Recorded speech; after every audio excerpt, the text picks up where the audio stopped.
Atta rayakan ultah, Gen Halilintar hadir, Tarik buka suara keberadaan Fuji.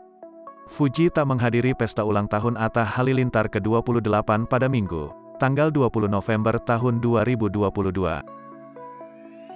Saat itu, Gen Halilintar terlihat datang di acara ultah suami Aurel Hermansyah tersebut. Mengenai alasan Fuji tak hadir, sang kekasih Tarik Halilintar buka suara. Jujur saya sudah mengira ini akan jadi buar bibir atau sarana untuk menghujat. Sebagai anak laki-laki sampai detik ini ingin sekali kapanpun dimanapun mengenalkan wanita yang ia yakini sebagai istrinya, tulis Tarik Halilintar. Absennya Fuji banyak yang menduga karena adanya keluarga Gen Halilintar.